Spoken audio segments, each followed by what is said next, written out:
회독하는 거 진짜 추천 안 하고요. 책상에 앉아가지고 한 2~3시간 동안 단어를 외운다? 이거 진짜 저는 추천 안 해요. 안녕하세요 여러분, 은솔쌤입니다. 여러분, 오늘 정말 올해가 한 달밖에 안 남았는데 연말이자 또 조만간 연초잖아요. 그래서 토익 공부하시는 분들이 연말 연초에 또 엄청나게 많아진단 말이죠. 여러분들이 어떻게 토익 공부를 해야 되는지, 사실 공부 자체를 어떻게 해야 되는지도 잘 모르시는 분들이 계셔서 토익을 어떻게 공부를 해야 되는지 저랑 같이 낱낱이 좀 파헤쳐 보려고 합니다. 잘못 공부를 하고 계시는 분들이 많아서 제가 우려 차원에서 이번 영상 만들어 봤습니다. 그럼 제가 스웨치라는 어플이랑 협업을 하게 됐는데, 이 어플이 어떤 거냐면 이제 문제를 풀 수 있게끔 해주는 어플이에요. 여러분들 전철, 교통수단 이동하실 때 그 시간에 스웨치 들어가가지고 토익 문제를 가볍게 풀어보실 수 있는 거죠. 지금은 여러분 여기 스위치 가시면은 토익 문제들 중에서 아마 단어 문제가 많을 거예요. 근데 그 단어 공부라도 여러분 한번 해보세요. 진짜 문제 많아요. 그냥 자기 전에 또는 이동할 때 가볍게 풀 수 있는 문제들이 많으니까 스위치 가셔가지고 토익 문제 한번 풀어보세요. 제가 크게 4개 카테고리별로 여러분들이 어떻게 잘못 공부하고 있는지, 그리고 그 공부 방법에 대한 솔루션을 가지고 왔거든요. 단어를 외우실 때 이렇게 공부를 하고 계시면 안 돼요. 책상에 너무 오래 앉아가지고, 예를 들면 그래 1시간 많으면 2시간 정도 이제 단어 외우는 거 괜찮아. 근데 나는 단어를 외우는데 2시간 이상 소비를 한다. 그러면 너무 여러분 시간을 많이 투자하는 거예요. 그리고 하루에 너무 많은 단어들을 외우려고 하는 학생들이 있습니다. 절대 그러면 안 돼요. 일단 저의 솔루션 볼게요. 여러분, 단어는 단기 기억력을 이용해서 빠르게 외우고 자주 봐야 외워지거든요. 그러니까 생각을 해봐 여러분. 내가 여기 책상에 앉아가지고 3~4시간, 2~3시간 동안 단어를 외워. 근데 그 단어장을 덮어. 그럼 어차피 휘발성으로 단어는 날아가는 거예요. 내가 아무리 오래 앉아서 단어를 외웠다 하더라도 단어장을 덮자마자 어차피 내 기억 속에서 사라지는 게 단어이기 때문에 단기 기억력을 이용해서 빠르게 외우고 자주 봐야 외워지는 겁니다. 제가 방금 여러분 외워진다고 했잖아요. 단어는 사실 외우는 게 아니고 외워지게끔 만들어 주셔야 돼요. 자, 2번째, 하루에 외울 단어 양을 여러분 꼭 정해놔야 돼. 어느 날은 20개 외우고 어느 날은 100개 외우고 이렇게 하면 안 되고, 하루에 내가 얼마만큼의 단어를 외우겠다. 근데 어차피 내가 아무리 많은 시간을 투자하고 오늘 하루에 내가 아무리 많은 양의 단어를 외워도 내일 되면 다 까먹을 거를 하루에 한 60개에서 100개 정도가 저는 사실 가장 적당하다고 생각을 하거든요. 그래야 시간도 많이 안 쓰고 좀 나름 효율적으로 단어를 외우실 수 있습니다. 자, 그럼 이제 여러분들 상태 파악을 해야죠. 내가 지금 단어를 잘 외우고 있는지 아닌지. 단어장에서 봤던 단어들을 여러분 문제를 풀 때 보이는지 꼭 확인 작업을 해야 돼요. 선생님, 저는 단어를 많이 외우는데, 그리고 단어는 많이 알아요. 근데 문제를 풀 때 그 단어가 안 보입니다 라고 하시는 분들이 있어요. 그러니까 그게 단어장에 있는 단어랑 문제에 있는 단어랑 자꾸 이제 별개로 생각을 하시는데 그게 아니죠. 단어장에 있는 단어들이 문제 풀 때 보여야 사실은 단어를 외웠다는 게 의미가 있는 거잖아요. 그래서 여러분 자꾸 이제 의식하면서 봐봐야 돼. 문제를 풀 때 이 단어 내가 이 단어장에서 봤던 것 같은데? 내가 어디서 봤던 것 같은데? 라고 하는 순간 여러분 오답을 할 때 반드시 그 단어장을 꺼내가지고 아, 맞다, 이거 내가 여기서 봤었구나 라고 하는 걸 꼭 각인을 시켜줘야 그 단어를 까먹지 않을 수 있어요. 각인시키는 과정이 너무 중요해요. LC 파트 3, 4 질문이나 선지에 있는 단어들 중에서 여러분들 내가 얼마나 단어를 알고 있는지 꼭 확인 작업해야 돼요. LC 파트 3, 4에 나오는 단어들은 토익에 나오는 정말 기본 중에 기본 단어들을 다 깔아놨다고 생각을 하시면 되는데, 내가 LC에 나오는 그 단어들도 모른다? 파트 7에 있는 그 어려운 단어들 외울 필요가 없는 거예요.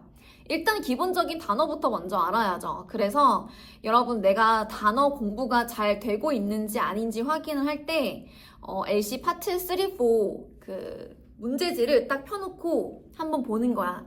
내가 단어들을 얼마나 많이 알고 있는지, 그리고 모르는 게 몇 개인지 확인 작업을 꼭 해보세요. 그리고 이것도 단어를 알고 있다라고 하는 기준이 학생들은 너무 관대해요. 단어를 알고 있다라는 기준은 단어를 보자마자 이게 반사적으로 의미가 튀어나와야 돼. 입 밖으로 튀어나와야 비로소 내가 이 단어를 알고 있구나 라고 볼 수 있는 거예요. 여러분, 사과가 영어로 뭐예요? 라고 했을 때 애플이라고 바로 반사적으로 나오지 않나요? 그치? 그러니까 이렇게 단어가 반사적으로 나올 수 있어야 단어를 아는 거예요. 지금 한번 확인 한번 해봐요. 홍보하다. 동사 누구 있어요? 홍보하다.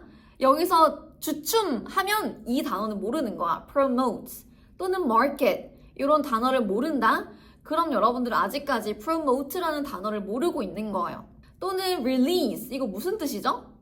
지금 잠깐 주춤했지? 그러면 이 단어 모르는 거예요. release 출시하다, 방출하다, 석방하다라는 뜻이죠. 그래서 단어를 여러분 문제지에서 보자마자 사실은 이 단어 의미가 바로 떠올라야 되는데 한 단어당 0.5초를 고민을 한다.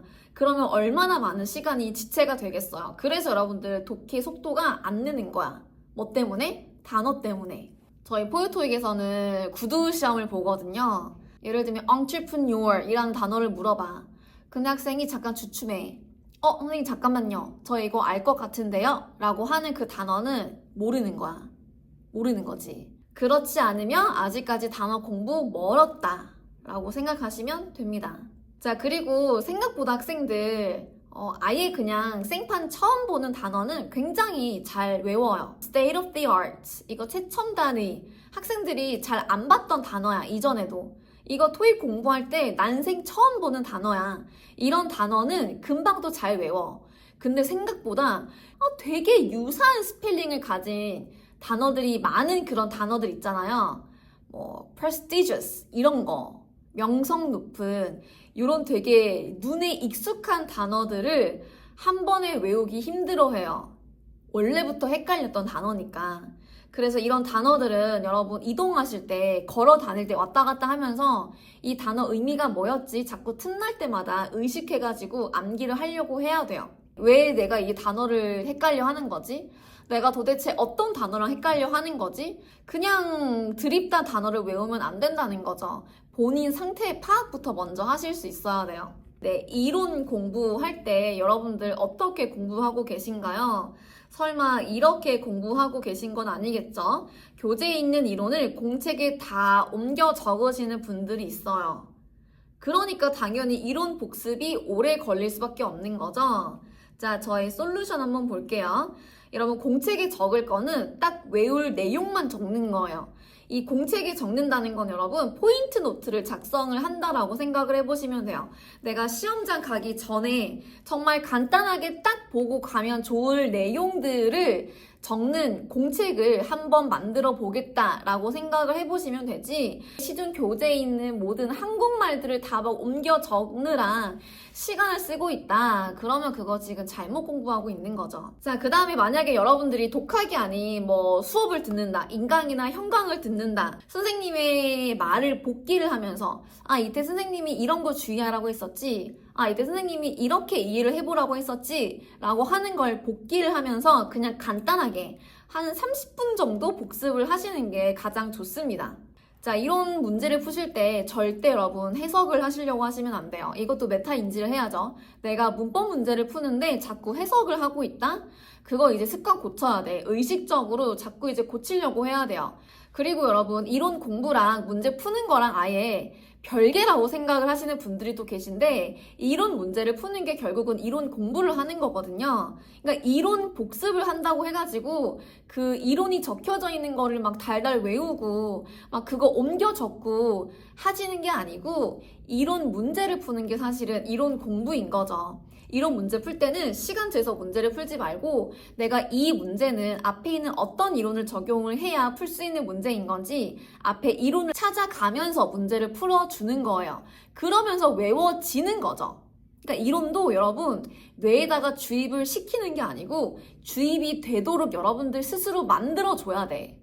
그러니까 이제 이론 문제를 풀 때 자꾸 앞에 이론을 뒤적뒤적 찾아봐야 된다는 거지.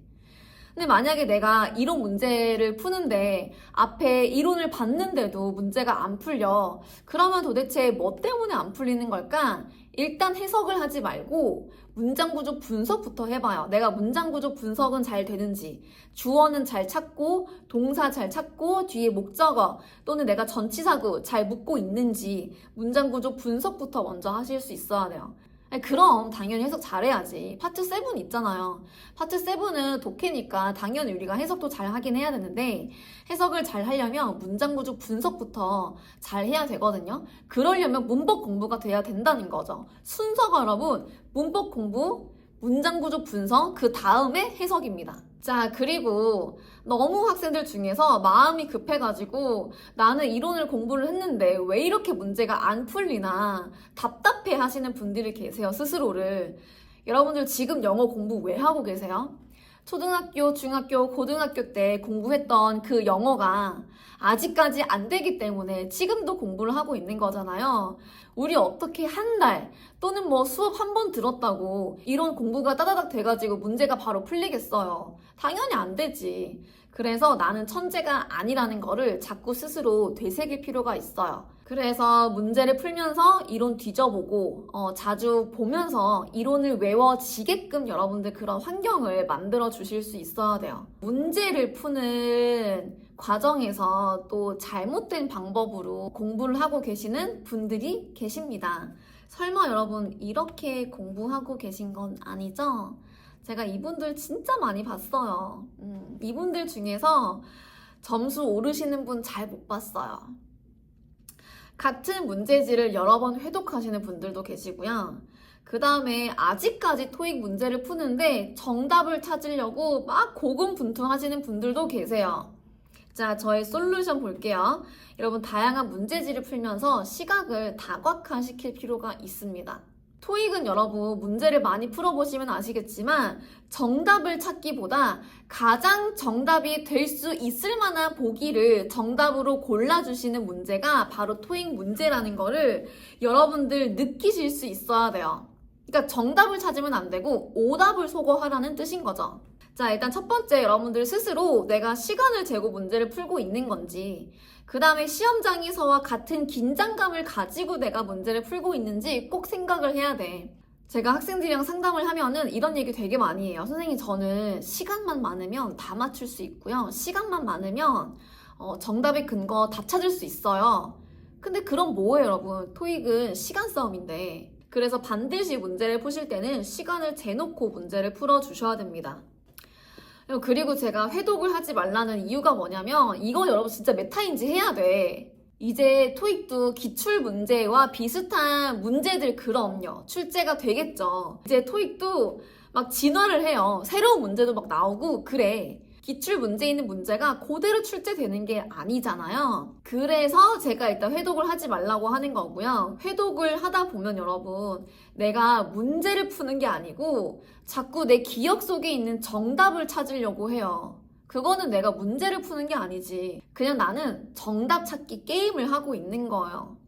근데 여러분 문제를 풀 때 내가 얼마나 많이 맞았는지, 내가 정답을 몇 개나 맞췄는지가 뭐가 중요해요. 시험장 가가지고 정답 맞추는 게 중요하지. 내가 문제지에서 몇 개 맞았다 이거 뭐 누구한테 자랑할 거예요? 내가 많이 틀려도 문제지를 풀 때는 많이 배워가는 게 중요한 건데 자꾸 회독을 하면은 정답을 찾으려고 기억에 의존하니까 제가 회독을 하지 말라고 하는 거예요. 토익 문제 풀 때 정답을 찾는 게 아니고 오답 소거를 잘 해주셔야 돼요. 그리고 나머지 오답이 왜 오답인 건지 스스로 납득이 돼야 시험장 가서도 비슷한 문제가 나왔을 때 아, 이거는 이래서 오답이었지가 되는 거지. 자꾸 정답을 찾아가지고 정답의 근거만 찾는다. 그럼 시험장 가가지고도 똑같은 함정에 빠질 확률이 많습니다.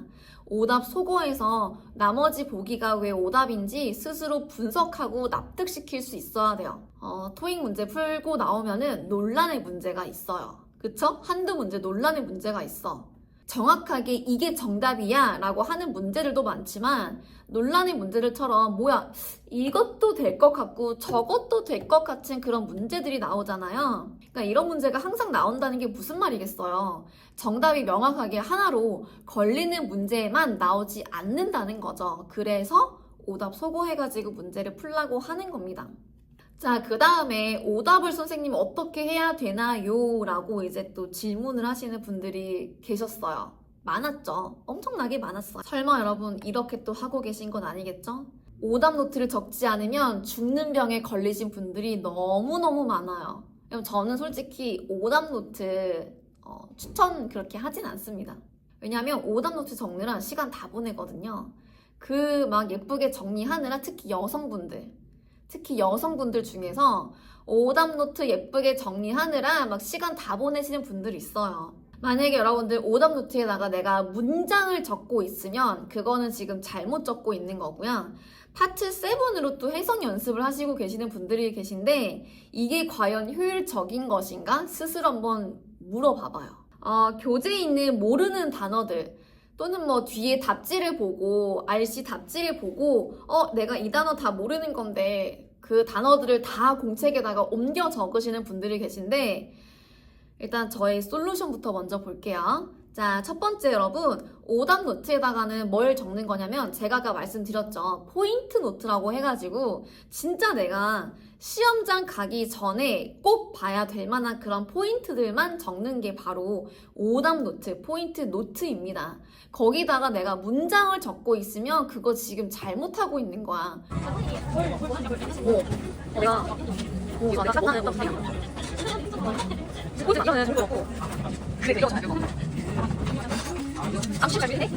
만약에 내가 단어 공부를 하는데 이 단어의 쓰임새가 이렇게 쓰인다는 걸 내가 안 적어 놓으면 까먹을 것 같아.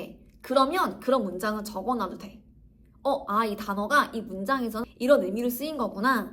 이거 까먹지 말아야지. 라고 하는 의도면은 오케이야.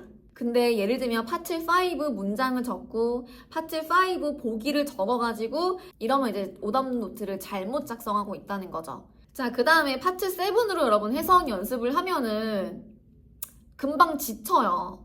이게 안 좋다는 게 아니고 파트 7으로 해석 연습을 하면 금방 지쳐. 왜냐하면 파트 7은 문장도 길고 어쨌든 그 많은 문장을 내가 하루에 해석을 매일마다 한다고 쳐. 그럼 여러분 2, 3일만 하고 그냥 때려치울걸? 하루에 파트 5 한 두세 문장만 해석하는 연습을 해보시는 게 좋을 것 같습니다. 자, 오답을 할 때 여러분 파트 5 문장이랑 보기 왜 적고 계신가요? 스스로 한번 물어봐봐요 여러분. 도대체 왜 적고 있는 거지? 그 시간 아껴가지고 차라리 뭐 단어를 외운다거나 스위치 어플에 들어가가지고 문제를 풀어요 여러분. 자, 파트 7 오답을 할 때도 보기 또는 지문에 있는 문장을 여러분 다 적는 분들이 계신데 근데 그 문장이 그대로 시험에 안 나오잖아요.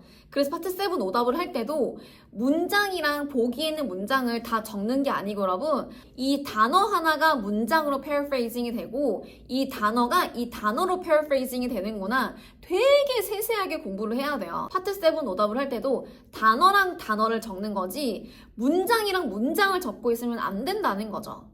하루에 몰빵해서 여러분 해석 연습을 하는 게 아니고 꾸준하게 하루에 이것도 내가 얼마만큼 양을 정해놔야 돼. 얼마만큼 내가 해석을 하겠다. 하루에는 하나 했다가 어느 하루에는 10개 했다가 이러면은 안 된다고. 그러면은 너무 빨리 지쳐버려요. 내가 초등학생한테 갖다 줘도 그 초등학생이 이해할 수 있게끔 문장을 정리를 해보시면 돼요. 교재에 있는 여러분 단어들을 다 공책에다가 옮겨 적으면 여러분들 뇌에 뭐 다 들어가나요? 다 들어가요 여러분? 선생님 그러면은 모르는 단어 어디까지 제가 단어장에다가 옮겨 적어야 돼요? 라고 질문을 하시는데 LC 파트 3, 4 그 다음에 RC 파트 5부터 먼저 해봐요. 파트 7은 건드리지 말고 어차피 파트 7에 나오는 단어들 여러분 다 파트 3, 4랑 파트 5에 있는 단어들이에요. 이 단어들부터 먼저 한번 외워보려고 해봐야 되지 파트 7에 있는 진짜 잘 안 나오는 그리고 사실 어려운 단어들은 여러분들한테 알라고 토익에서 요구하지도 않아요. 왜냐면 그 단어가 정답이 근거로 잡힐 리가 없거든요. 기업에서 정말 많이 사용하는 그런 단어들이 토익에 출제가 되는 거지.